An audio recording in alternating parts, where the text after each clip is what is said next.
नमस्कार। जय माँ भगवती जगदम्बा। अंगिरस ज्योतिष कार्यालय में आपका स्वागत है। आइए ज्योतिष सीखें।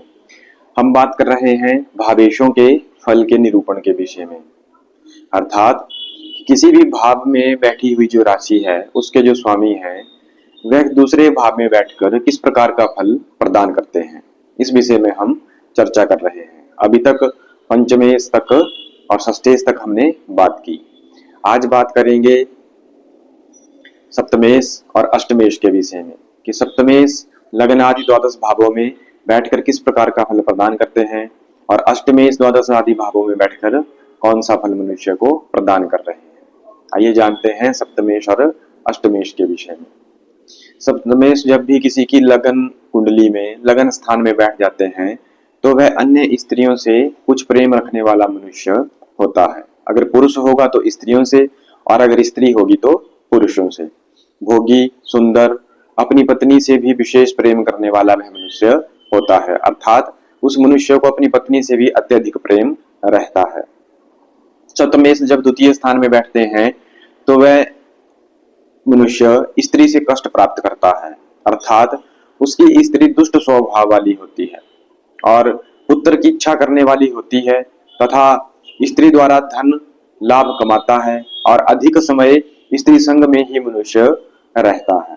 इस प्रकार का फल जब सप्तमेश द्वितीय भाव में बैठ जाते हैं प्रदान करते हैं, परंतु कुछ कारणों के कारण यह भी देखा गया है कि मनुष्य स्त्री से वियोग भी प्राप्त कर लेता है।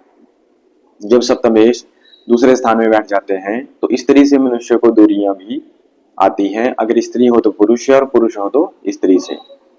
सप्तमेश जब तृतीय भाव में हो तो वह शुभ ग्रह हो तो जातक आत्म बलि, बंधुओं से प्रेम रखने वाला, और अगर पाप ग्रह होंगे तो उस मनुष्य की स्त्री सुंदर होगी और अनेक मित्रों वाली होगी तथा अन्य किसी दूसरे के घर में अत्यधिक निवास करने वाली वह स्त्री होगी। इस प्रकार का फल तृतीय में सप्तमेश का रहेगा। सप्तमेश जब चतुर्थ भाव में बैठ जाते हैं तो वह मनुष्य चंचल, अपने पिता के शत्रुओं से स्नेह करने वाला, अर्थात अपने परिवार के ही जो शत्रु होंगे उन लोगों के साथ वह प्रेम भाव से रहेगा तथा उसका पिता भी कटुभाषी होता है तथा उसकी स्त्री भी अपने पिता के घर में पालित होती है। इस प्रकार का फल सप्तमेश चतुर्थ भाव में बैठकर प्रदान करते हैं। सप्तमेश जब पंचम भाव में बैठ जाते हैं तो जातक भाग्यवान हो जाता है और पुत्रों से युक्त, साहसी, दुष्ट बुद्धि वाला, किंतु उसकी स्त्री का पालन उसके पुत्र करते हैं, अर्थात वह स्वयं अपनी स्त्री का पालन नहीं करता है, उसके पुत्र उसकी स्त्री का पालन पोषण करते हैं। सप्तमेश जब षष्ठ भाव में बैठते हैं तो स्त्री का विरोधी, रोगिणी स्त्री का पति, स्त्री संग से रहित, अर्थात स्त्री उसे अपने निकट नहीं आने देती। इस प्रकार का फल सप्तमेश षष्ठ भाव में प्रदान करते हैं। और अगर सप्तमेश पाप ग्रह हो तो मरण को भी मनुष्य प्राप्त हो सकता है, अर्थात उसके शरीर में अत्यधिक रोग होंगे और उन रोगों के कारण वह मृत्यु को प्राप्त कर जाएगा। इस प्रकार का फल सप्तमेश का षष्ठ भाव में रहता है। यह फल तब प्रकट होगा जब मनुष्य को उन ग्रहों की दशाएं, अंतरदशाएं, प्रत्यंतर दशाएं, सूक्ष्म दशाएं, प्राण दशाएं, इस प्रकार की दशाएं जन्म कुंडली में चलेंगी, अन्यथा स्वभाववश किंचित मात्र ही फल प्रकट होता है। सप्तमेश जब सप्तम भाव में ही बैठते हैं तो मनुष्य दीर्घायु, स्त्री का प्रेमी, सुशील और तेजस्वी वह मनुष्य होता है।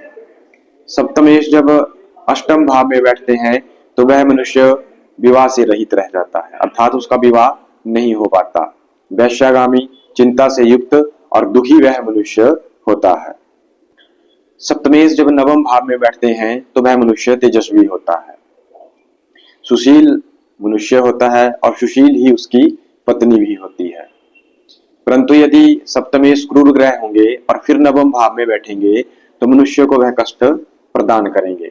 मनुष्य को किंचित मात्र वह गुप्त अंगों के रोग प्रदान करेंगे और कुछ कुरूपता भी दे सकते हैं, चेहरे पर कोई दाग धब्बे भी हो सकते हैं।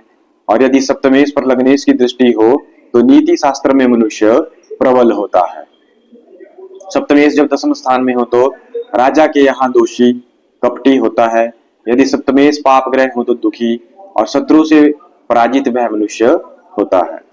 सप्तमेश जब एकादश स्थान में हो तो उसकी स्त्री पतिव्रता, सुंदरी और सुशीला एवं स्नेह युक्त वह होती हैं।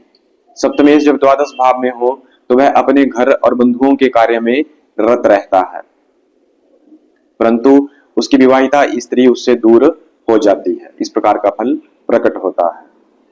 इन ग्रहों के फलों में किंचित मात्र विरक्तता आ सकती है। यह फल अत्यधिक ना होकर कम भी हो सकते हैं, या इनमें से कोई एक ही फल प्रकट भी हो सकता है। और विशेषकर यह फल तब प्रकट होंगे जब मनुष्य को इन ग्रहों की दशाएं चलेंगी।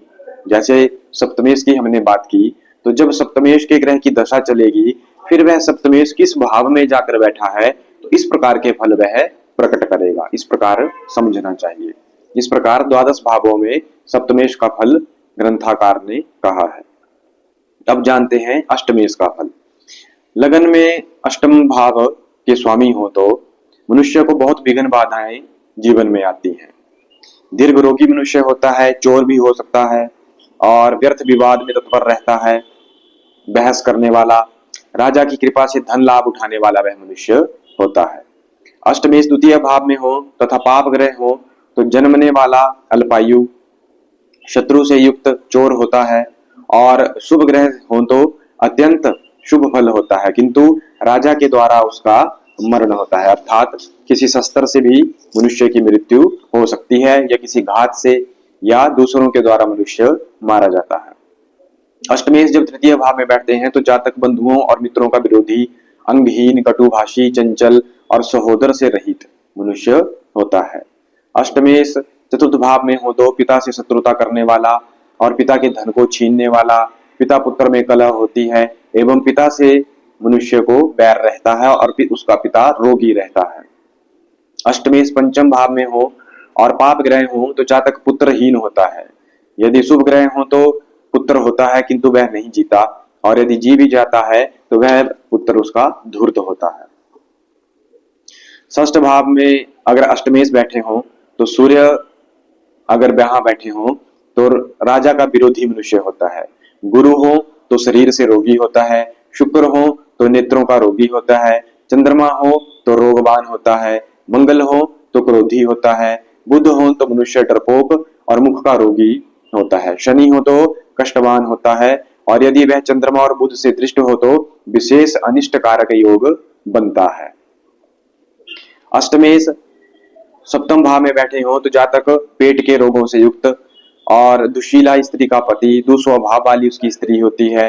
अष्टमेश पाप ग्रह सप्तम में हो तो स्त्री के द्वारा मरण पाता है। इस प्रकार का फल कहा गया है। अष्टमेश यदि अष्टम भाव में ही हो तो उद्योगी, रोग रहित और धूर्तों के घर में जन्म लेने वाला और धूर्त ही और कपटी मनुष्य होता है। अष्टमेश नवम भाव में हो तो अंगहीन, जीवों का घात करने वाला, पापी, बंधुहीन, प्रेमहीन, शत्रुओं में मान्य और मुख में रोग रहता है, और होंठ आदि मनुष्य के फटे और गले रहते हैं। अष्टमेश दसम भाव में हो तो जातक कर्मचारी, निंदा करने वाला एवं आलसी होता है। यदि अष्टमेश पाप ग्रह हो तो उसका पुत्र या माता दोनों में से एक किसी का मरण दीर्घ हो जाता है, अर्थात समय से पहले ही एक माता या पिता की मृत्यु हो जाती है। अष्टमेश लाभ स्थान में हो तो जातक बाल्यावस्था में दुखी और थोड़ा बड़ा होने के बाद सुखी होता है।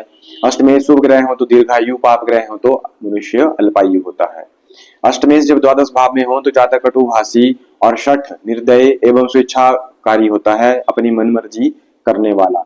मरने के बाद उसका मांस कौए, कुत्ता इत्यादि खाते हैं, अर्थात उसकी दुर्गति होती है। अष्टमेश का द्वादश भाव में बैठना अत्यधिक अशुभ माना गया है, क्योंकि इस प्रकार के योग से मनुष्य की दुर्गति होती है।